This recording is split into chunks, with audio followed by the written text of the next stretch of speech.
Alright, CNT120, Chapter 3, we're on the section on IP version 6 addresses. Now, we just got done talking IP version 4, 32-bit address, developed in the 80s, and we have run out of IP version 4 addresses. IP version 6 addressing was developed in the late 90s, implemented and deployed around the early 2000s.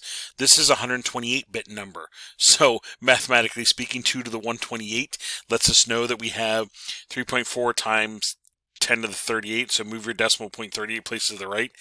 That's how many IP version 6 addresses we have. This was designed to basically say we never want to do the development of this again. We never want to run out of addressing. So an IP version 6 has 128 bits, written as 8 blocks of hexadecimal numbers, and each of those blocks is 16 bits. So as I look here, here's our 8 blocks. 1, 2, 3, 4, 5, 6, 7, 8. There's our 8 blocks of numbers, hexadecimal numbers. And we can actually shortcut the IP6 address a little bit by using a couple shorthands. Any leading zeros can be dropped out and eliminated. I always say, think about a paycheck. If you get paid $123, if I put a 0 on the front, you're like, who cares? Same thing here. If I have a 0 on the front, I can drop it out. It's not going to affect the actual number itself. If I have a block that's all zeros, we can use a double colon to say in between there is all zeros. And that happens sometimes in the middle of the address. So if I have an address like so, the one we showed earlier, this right here, I can use those tricks to say, all right, 2001 will stay. This whole octet here, this whole block of numbers, I'm going to represent as a single 0. 0B80, I can drop the leading 0, so B80. These two here are all zeros, so I can do a double colon to represent there's all these zeros here. The 00D3, I can drop the leading 0, so I have now D3. 9C5A gets left alone, and the 00CC, I can drop the leading zeros. And I can shorten this address down to this, which is a lot easier to read or deal with than having all these zeros in there and kind of going, is that 8 zeros? Is that 12 zeros? What's in there? And I can actually plug this in, and my computer and devices will know to fill those zeros in the middle. That's a recognizable shorthand. If I do ifconfig on a Mac or Linux computer, it'll show me my IP version 6 address. It even says int6. If I do my Windows computer, ipconfig, again, I can see my IP6 address. Here's the link local, fe80::, there it is. So I can use the same IP commands we're used to see these numbers. Some terminology when we're dealing with IP6 addresses. Link, sometimes called a local link, any LAN bounded by routers, so kind of like my local network, if you will. Neighbors, 2 or more nodes on the same link, so the neighboring devices. Sometimes there is actually neighbor solicitation, so forth. So the neighbor term gets used. Dual stacked, if you have a network that's running both IP version 4 and IP version 6 addressing, which is more common than not right now. And tunneling, a method of transporting IP6 packets over an IP4 network. Sometimes tunneling gets used to do so. I threw this picture in here. I think this is one of our lab PCs, showing you here we have IP version 4 and IP version 6 installed and running. Right now, IP version 6 network connection is there. IP6 was not. So they're both there. They're both enabled, but both are not running on that network at that time. Some other terminology, interface ID. Okay, now we need to kind of dig into the address a little bit. I grabbed a couple of pictures that might help delineate this for you. So if I look at an IP version 6 address, 128 bits, the first 64 is usually considered, we're going to use the term loosely, the network portion, just like we got done mentioning with IP version 4. And the 64 bits at the end is kind of like the node part or the host part. Well, this first 64, they have some names here like routing prefix that gets used, and the last 64 is the interface ID. That's the terminology here that they're introducing for you. That is identifying basically that device, that node. The same kind of idea as the MAC address where the first was like who made it and the last was unique to that computer. That's the same kind of idea here. So here I see a full address. Here's the interface ID. Over here is the routing prefix, and this little piece in the middle can be used for subnetting. So this out here would be all considered like the network portion. This over here would be considered the host portion or interface ID. With IPv6 addressing, there's unicast addressing. There's a couple types of unicast addresses that you run into. The global, link local, and loopback. So let's take a look at those.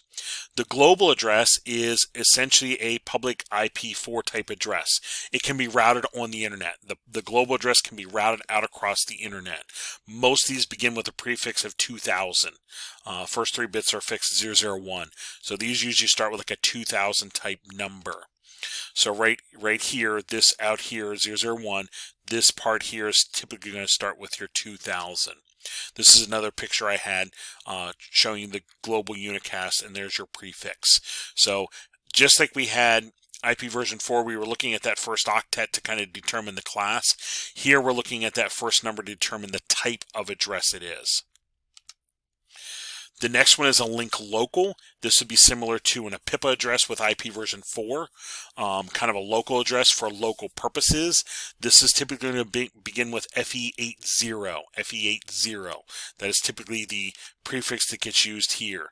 FE80 for this link local address. This right here, link local unicast address, FE80. Next type of unicast address is a unique local unicast address. Get the whole name out there. This is similar to IP version 4 private addressing. So FC00, FD00. As you do labs in our 125 class, you'll see those numbers get used. I'm using those on purpose because they're private addressing. Numbers that we're allowed to use for that purpose. So your unique local unicast, this would be like your private addressing you had in IP version 4. Loopback address, similar to our IP version 4 loopback. Our IP version 4 loopback was 127.0.0.1. For IP6, it's all zeros followed by a 1. So 127 zeros followed by a single 1.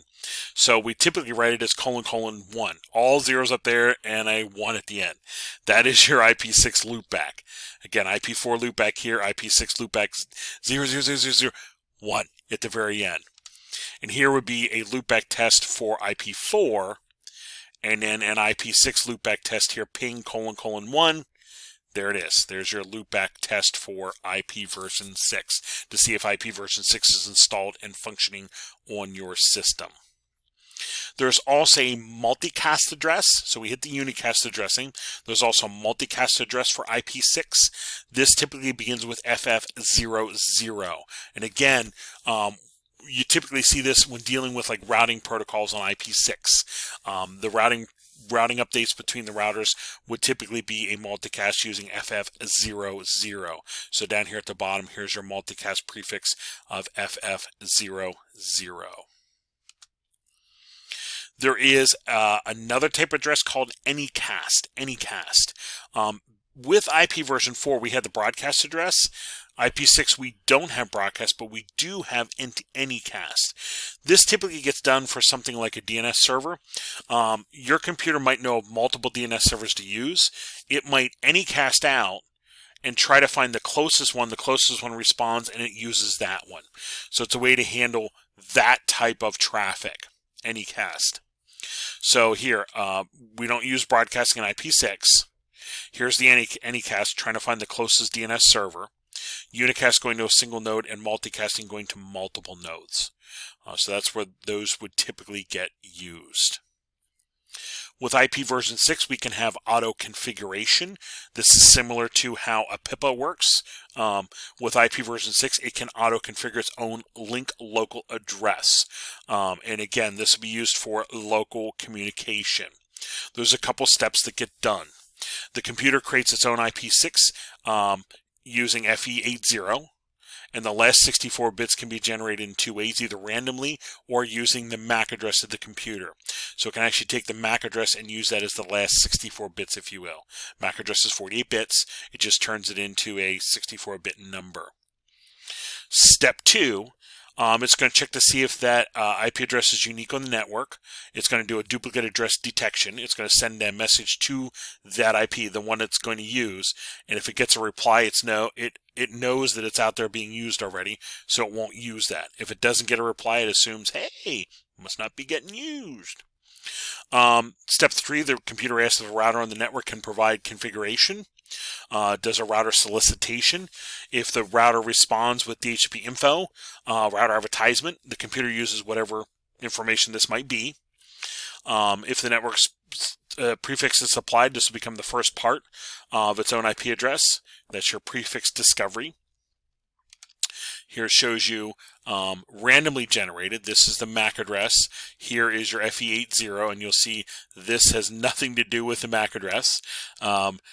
Ends with 4810. So yeah, this is not this would be an IP6 address that was randomly generated at the end.